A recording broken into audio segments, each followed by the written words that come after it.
ॐ भूर्भुवः स्वः तत्सवितुर्वरेण्यं भर्गो देवस्य धीमहि धियो यो नः प्रचोदयात्।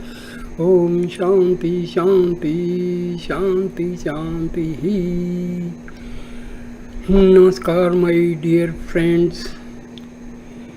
In the last video of Swami Vivekananda's inspired talks, the last paragraph was self by the self, therefore love is the law of life.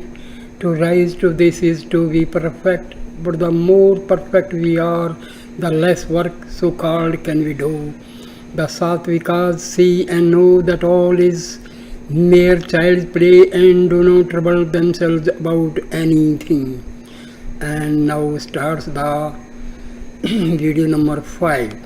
It is easy to strike a blow, but tremendously hard to stay the hand, stand still and say, "In thee, O Lord, I take refuge," and then wait for him to act. Friday, July 5th. Until you are ready to change any minute, you can never see the truth, but you must hold fast and be steady in the search for truth. Charvakas, a very ancient sect in India, were rank materialists. They have died out now and most of their books are lost. They claimed that the soul, being the product of the body and its forces, died with it, that there was no proof of its further existence.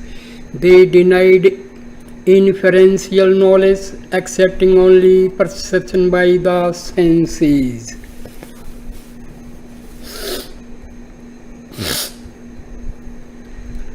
Samadhi is when the divine and human are in one, or it is bringing sameness. Materialism says the voice of freedom is a delusion. Idealism says the voice that tells of bondage is delusion. Vedanta says you are free and not free at the same time. Never free on the earthly plane, but ever free on the spiritual. Be beyond both freedom and bondage. We are Shiva, we are immortal knowledge beyond the senses. Infinite power is back of everyone. Pray to Mother and it will come to you. O Mother, give of walk, eloquence, thou self-existent, come as the walk upon my lips. Hindu invocation. Walk means speech. That Mother whose voice is in the thunder, come thou in me, Kali, thou time eternally, thou force irresistible, Shakti power. Saturday, July 6th. Today we had Shankaracharya's commentary on Vyasa's Vedanta Sutras. Om Tat Sat. According to Shankara, there are two phases of the universe. One is I and the other thou, and they are as contrary as light and darkness. So it goes without saying that neither can be derived from the other. On the subject, the object has been superimposed. The subject is the only reality, the other a mere appearance. The opposite view is untenable. Matter and the external world are but the soul in a certain state is a reality. In a reality there is only one. All our world comes from truth and untruth coupled together. Sansara, life, is the result of the contradictory forces acting upon us, like the diagonal motion of a ball in a parallelogram of forces. The world is God and is real, but that is not the world we see, just as we see silver in the mother of pearl, where it is not. This is what is known as Adhyasa or superimposition, that is, a relative existence dependent upon a real one, as when we recall a scene we have seen. For the time it exists for us, but that existence is not real. Or some say it is as when we imagine heat in water which does not belong to it.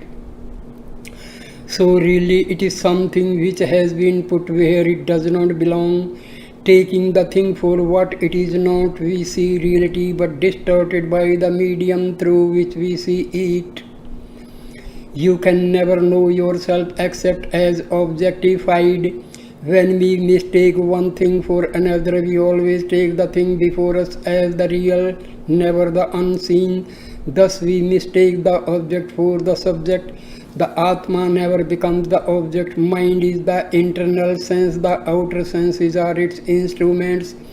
In the subject is a trifle of the objectifying power that enables him to know I am, but the subject is the object of its own self, never of the mind or the senses. You can, however, superimpose one idea on another idea, as when we say the sky is blue, the sky itself being only an idea. Science and nescience are all there are, but the self is never affected by any nescience. Nescience means ignorance. Relative knowledge is good because it leads to absolute knowledge, but neither the knowledge of the senses, nor of the mind, nor even of the Vedas is true, since they are all within the realm of relative knowledge. First get rid of the delusion I am the body, then only can we want real knowledge. Man's knowledge is only a higher degree of brute knowledge. One part of the Vedas deals with karma, forms and ceremonies. The other part deals with the knowledge of Brahma and discusses religion. The Vedas in this part teach of the self, and because they do, their knowledge is approaching real knowledge. Knowledge of the absolute depends upon no book nor upon anything. It is absolute in itself. No amount of study will give this knowledge. It is not theory, it is realization. Cleanse the dust from the mirror, purify your own mind, and in a flash you know that you are Brahma.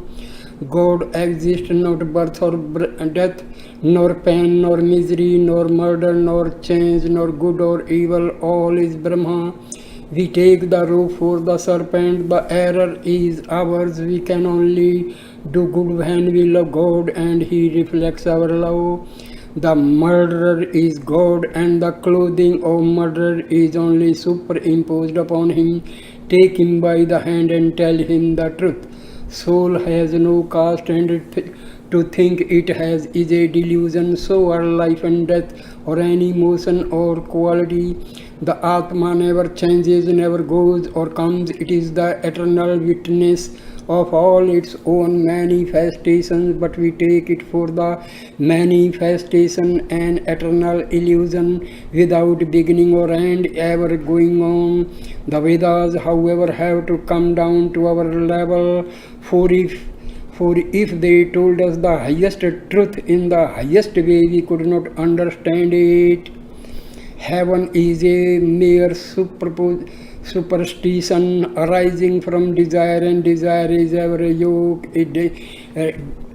degeneration. Never approach anything except as God, for if we do, we see evil, because we throw a veil of delusion over what we look at, and then we see evil. Get free from these illusions, be blessed. Freedom is to lose all illusions. In one sense, Brahma is known to every human being. He knows I am, but man does not know himself as he is. We all know we are, but not how we are. All lower explanations are partial truth, but the flower, the essence of the Vedas is that the self in each of us is Brahma. Every phenomenon is included in birth, growth and death, appearance, continuance and disappearance. Our own realization is beyond the Vedas, because even they depend upon that. The highest Vedanta is the philosophy of the beyond. To say that creation has any beginning is to lay the axe at the root of all philosophy. Maya is the energy of the universe, potential and kinetic. Until Mother releases us, we cannot get free. The universe is ours to enjoy, but want nothing. To want is weakness, want makes us beggars, and we are sons of the King, not beggars. Sunday morning, July 7th. Infinite manifestation dividing itself in portions still remains infinite, and each portion is infinite. Brahma is the same in two forms, changeable and unchangeable, expressed and unexpressed. Know that the knower and the known are one. The Trinity, the knower, the known, and the knowing is manifesting as this universe that God the yogi sees in meditation. He sees through the power of his own self. What we call nature state is simply God's will. So long as enjoyment is sought, bondage remains. Only imperfection can enjoy, because enjoyment is the fulfilling of desire. The human soul enjoys nature. The underlying reality of nature, soul, and God is Brahma. But Brahma is unseen until we bring it out. Infinity is one without a second, ever indivisible and unmanifested. By infinite manifestation, the Swami means the universe, both visible and invisible, although it is made of countless forms which are limited by their very nature. Still, as a whole, it is always infinite. Nay, even a portion of it is infinite, as each such portion is inseparable, united with it. It may be brought out by paramantha or friction, just as we can produce fire by friction. The body is the lower piece of wood. Om is the pointed piece, and dhyana meditation is the friction. When this is used, that light which is the knowledge of Brahma will burst forth in the soul. Seek it through tapas. Holding the body upright, sacrifice the organs of senses in the mind. The sense centers are within, the organs without, so derive them into the mind, and through dharana, concentration, fix the mind in dhyana. Brahma is omnipresent in the universe as is butter in milk, but friction makes it manifest in one place. As churning brings out the butter in the milk, so dhyana brings the realization of Brahma in the soul. All Hindus' philosophy declare that there is a sixth sense, the superconscious, and through it comes inspiration. The universe is motion, and friction will eventually bring everything to an end. Then comes a rest, and after that all begins again. So long as the skin sky surrounds man, that is, so long as he identifies himself with his body, he cannot see God. Sunday afternoon, there are 6 schools of philosophy in India that are regarded as orthodox because they believe in the Vedas. Vyasa's philosophy is par excellence that of the Upanishads. He wrote in sutra form, that is, in brief algebraical symbols without nominative or verb. This caused so much ambiguity that out of the sutras came dualism, monodualism, and monism, or roaring Vedanta, and all the great commentators in these different schools were at times conscious liars in order to make the text suit their philosophy. The Upanishads contain very little history of the doing of any man, but nearly all other scriptures are largely personal histories. The Vedas deals almost entirely with philosophy. Religion without philosophy runs into superstition. Philosophy without religion becomes dry atheism. Visishta Advaita is qualified Advaita. Monism, its expounder was Ramanuja. He says, out of the ocean of milk of the Vedas, Vyasa has churned this butter of philosophy, the butter to help mankind. He says again, all virtues and all qualities belong to Brahma, Lord of the universe. He is the greatest Purusha, and Brahma neutral is lower or the universe itself. Madhva is a thoroughgoing dualist or Dvaitist. He claims that every caste and even woman might study the Vedas. He quotes chiefly from the Puranas. He says that Brahma means Vishnu, not Shiva at all, because there is no salvation except through Vishnu. Monday, July 8th, there is no place for reasoning in Madhva's explanation. It is all taken from the revelation in the Vedas. Ramanuja says, the Vedas are the holiest study. Let the sons of the three upper caste get the sutras, and at 8, 10 or 11 years of age begin the study, which means going to a guru and learning the Vedas word for word with perfect intonation and pronunciation. Tapas is repeating the holy name. Japa is repeating the holy name. Through this, the devotee rises to the infinite. The boat of sacrifice and ceremonies is very frail. We need more than that to know Brahma, which alone is freedom. Liberty is nothing more than destruction of ignorance, and that can only go when we know Brahma. It is not necessary to go through all these ceremonials to reach the meaning of the Vedanta. Repeating Om is enough. Seeing difference is the cause of all misery, and ignorance is the cause of seeing difference. That is why ceremonials are not needed, because they increase the idea of inequality. You practice them to get rid of something or to obtain something. Brahma is without action. Atma is Brahma, and we are Atma. Knowledge like this takes off all error.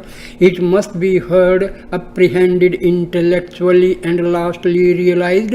Cogitating is applying reason and establishing this knowledge in ourselves by reason. Realizing is making it a part of our lives by constant thinking of it. This constant thought or dhyanam is all as oil that pours in one unbroken line from vessel to vessel. Dhyanam rolls the mind in this thought day and night, and so helps us to attain to liberation. Think always Soham. This is almost as good as liberation. Say it day and night. Realization will come as the result of this continuous cogitation. This absolute and continuous remembrance of the Lord is what is meant by bhakti. This bhakti is indirectly helped by all good works. Good thoughts and good works create less differentiation than bad ones. So indirectly they lead to freedom. Work but give up the results to the Lord. Knowledge alone can make us perfect.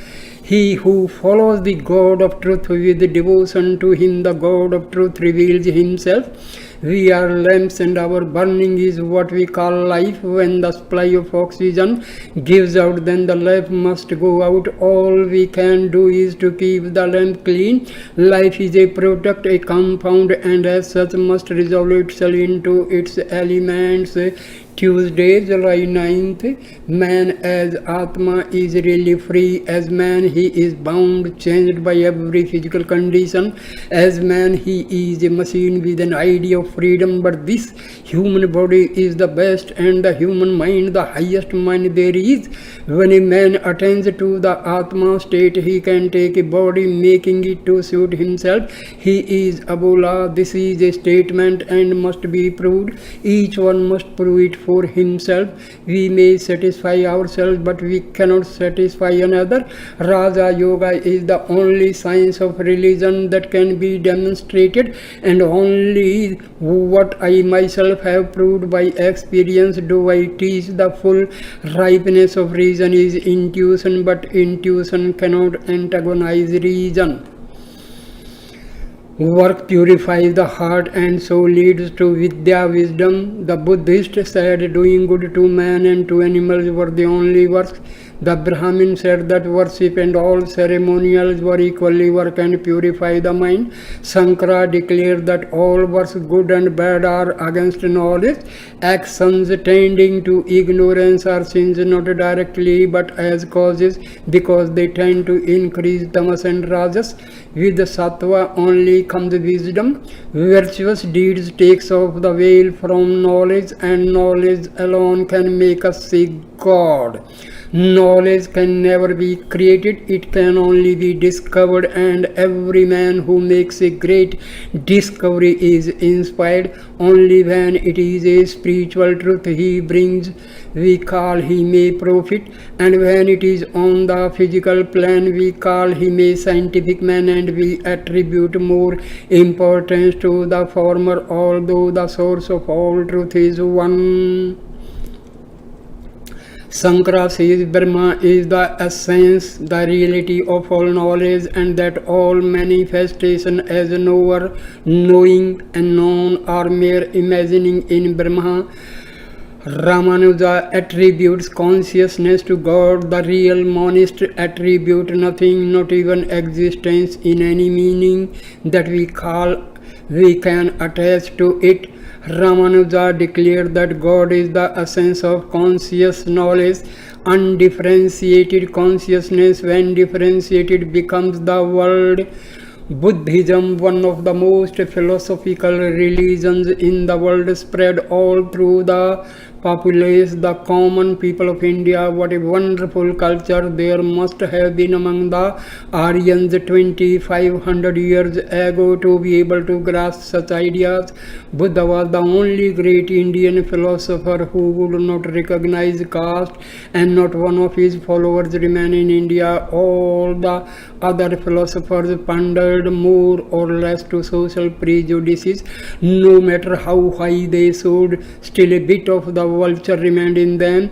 As my master used to say, the vulture soars high out of sight in the sky, but his eyes is on a bit of carrion on the earth.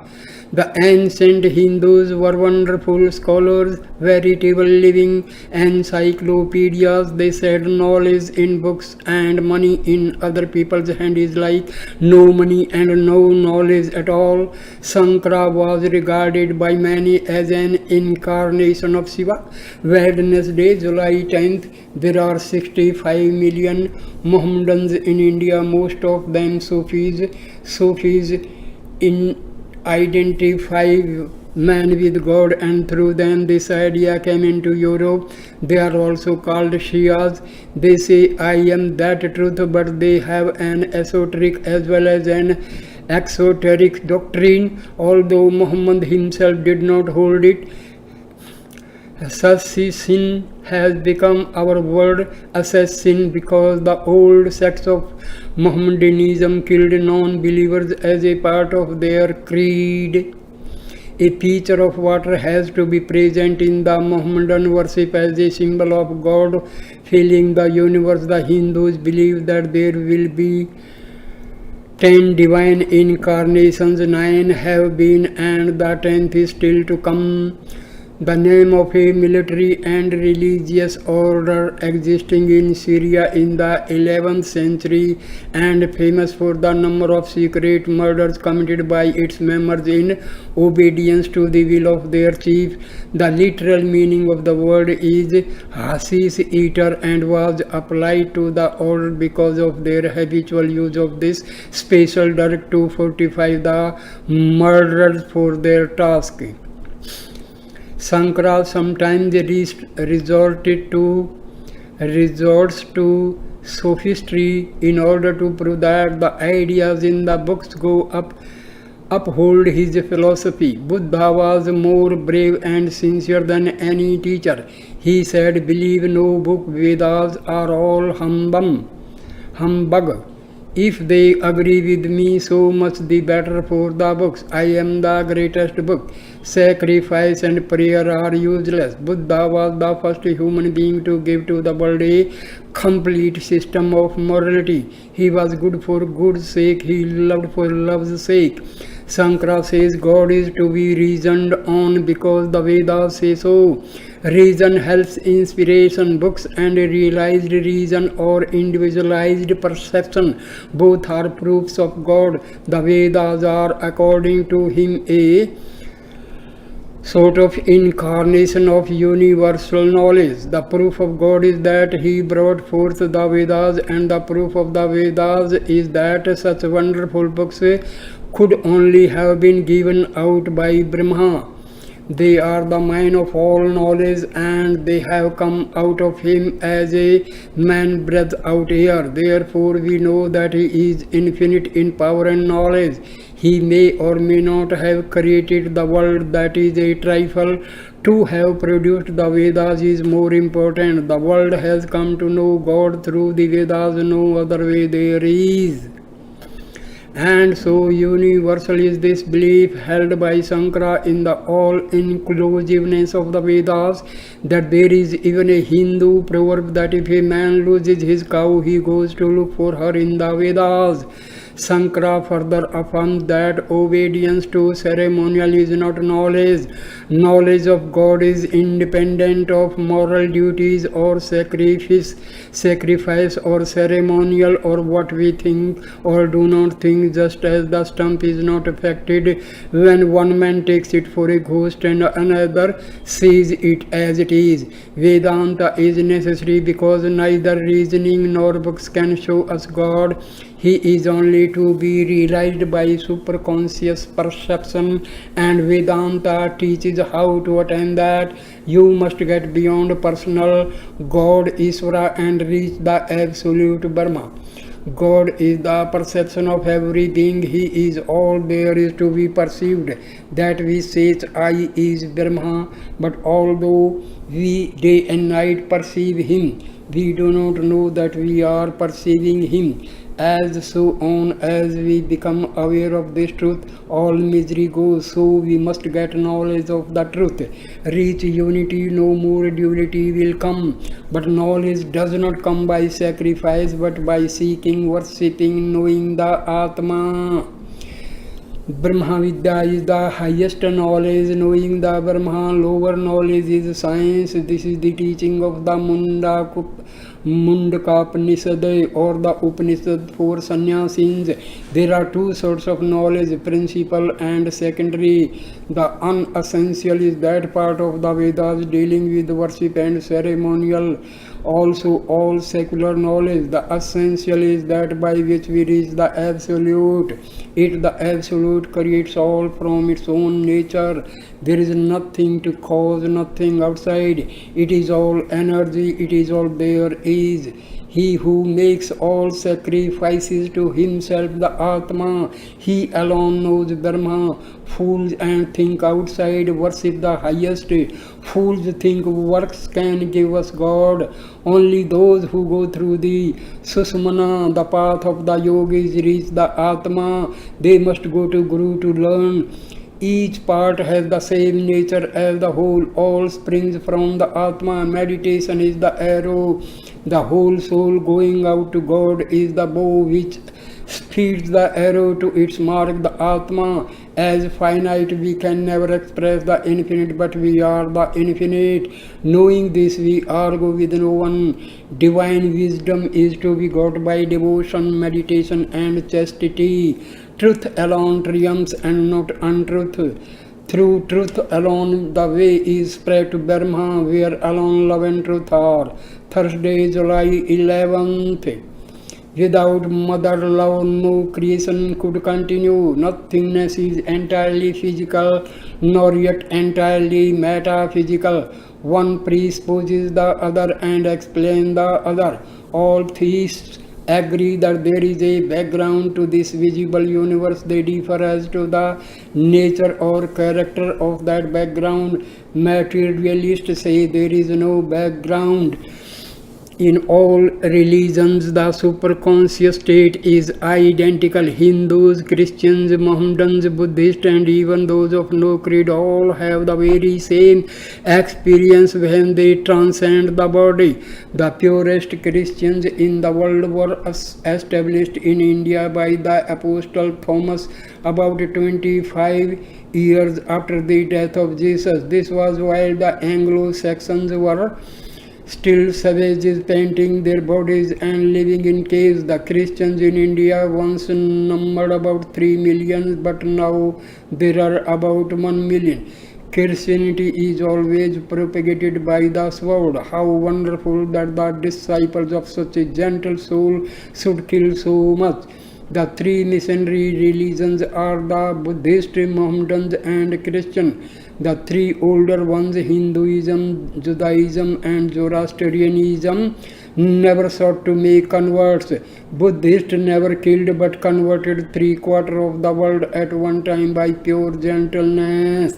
The Buddhists were the most logical agnostics.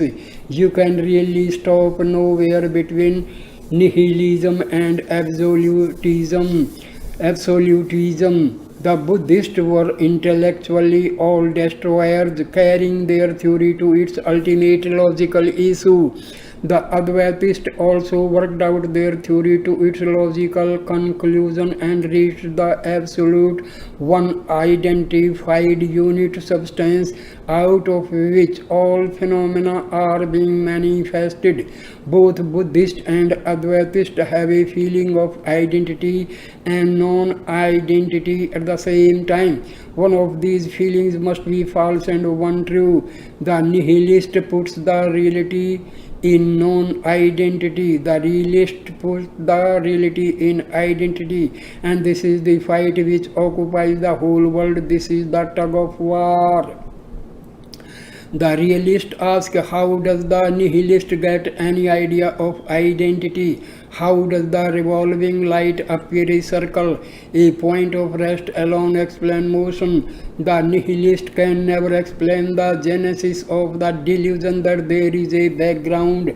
Neither can the idealist explain how the one becomes the many. The only explanation must come from beyond the sense plan. We must rise to the superconscious, to a state entirely beyond sense perception. That metaphysical power is the further instrument that the idealist alone can use. He can experience the absolute. The man Vivekananda can resolve himself into the absolute and then come back to the man again. For him then the problem is solved, and secondarily for others, for he can show the way to others. Thus religion begins where philosophy ends. The good to the world will be that what is now superconscious for us will in ages to come be the conscious for all. Religion is therefore the highest work the world has, and because man has unconsciously felt this, he has clung through all the ages to the idea of religion. Religion, the great milk cow, has given many kicks, but never mind, it gives a great deal of milk. The milkman does not mind the kick of the cow, which gives much milk. Religion is the greatest child to be born, the great moon of realization. Let us feed it and help it grow, and it will become a giant. King Desire and King Knowledge fought, and just as the latter was about to be defeated, a child was born to him, Vedanta, and saved the victory to him. Then love, bhakti, and knowledge married and lived happy ever after. Love concentrates all the power of the will without effort, as when a man falls in love with a woman. The path of devotion is natural and pleasant. Philosophy is taking the mountain stream back to its source by force. It is a quicker method but very hard. Philosophy says check everything. Devotion says give up all to the stream. Have eternal self-surrender. It is a longer way but easier and happier. Thine am I forever, henceforth whatever I do, it is thou doing it. No more is there any me or mine, having no money to give, no brains to learn, no time to practice yoga. To thee, O sweet one, I give myself to thee, my body and mind. No amount of ignorance or wrong ideas can put a barrier between the soul and God. Even if there be no God, still hold fast to love. It is better to die seeking a God than as a dog seeking only carrion. Choose the highest ideal and give your life up to that. Death being so certain, it is the highest thing to give up life for a great purpose. Love will painlessly attain to philosophy. Then after knowledge comes Prabhakti, supreme devotion. Knowledge is critical and makes a great fuss over everything. But love says, God will show his real nature to me and accepts all. Rabia sick upon her bed by two saints was visited. Holy Malik Hassan, wise man of mark in Muslim eyes. Hassan said, whose prayer is pure, will God's chastisements endure. Malik from a deeper sense uttered his experience. He who loves his master's choice will in chastisement rejoice. Rabia saw some selfish will in their maxims lingering still, and replied, O man of grace, he who sees his master's face will not in his prayers recall that he is chastised at all. Friday, July 12th, Sankara's commentary, 4th Vyasa Sutra, Atma is the aim of all. The Ishvara is to be known from the Vedanta. All Vedas point to him who is the cause, the creator, preserver and destroyer. Ishvara is the unification of the Trinity known as Brahma, Vishnu and Shiva, which stands at the head of the Hindu pantheon. Thou art our Father who takes us to the other shore of the dark ocean. Invocation to Ishvara. The Vedas cannot show you Brahma. You are that already. They can only help to take away the veil that hides the truth from our eyes. The first veil to vanish is ignorance, and when that is gone, sin goes. Next, desire ceases, selfishness and all misery disappears. This cessation of ignorance can only come when I know that God and I are one. In other words, identify yourself with Atma, not with human limitations. Disidentify yourself with the body and all pain will cease. This is the secret of healing. The universe is a case of hypnotization. Dehypnotize yourself and cease to suffer. In order to be free, we have to pass through vice to virtue and then get rid of both. Tamas is to be conquered by Rajas, both are to be submerged in Sattva. Then go beyond the three qualities, reach a state where your very breathing is a prayer. Reach a state where your very breathing is a prayer. Whenever you learn, gain anything from another man's words, know that you had the experience in a previous existence, because experience is the only teacher.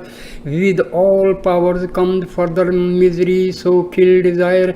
Getting any desire is like putting a stick into a nest of hornets. Vairagyam is finding out that desires are but gilded balls of poison. Mind is not God. Sankara Tat Tvam Asi Aham Brahmasmi, that thou art, I am Brahma. When a man realizes this, all the knots of his heart are cut asunder, all his doubts vanish. Fearlessness is not possible.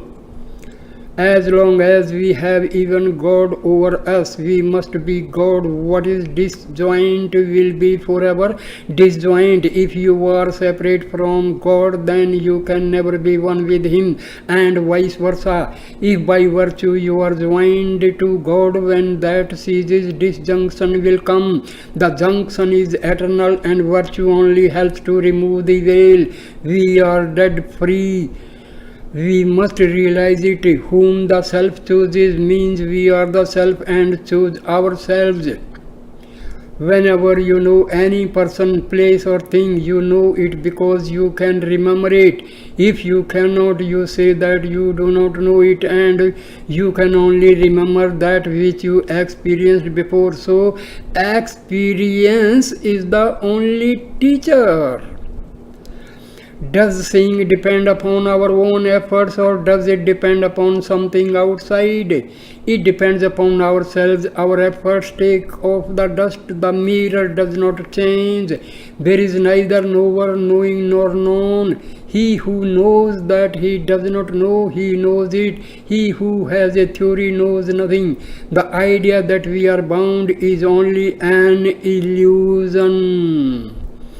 So, I end this video here. Thank you, my dear friends, for watching and listening this talk. Thank you so much. Please like, share and comment the video and subscribe the channel. Thank you, my dear friends. Namaste, namaste, namaste.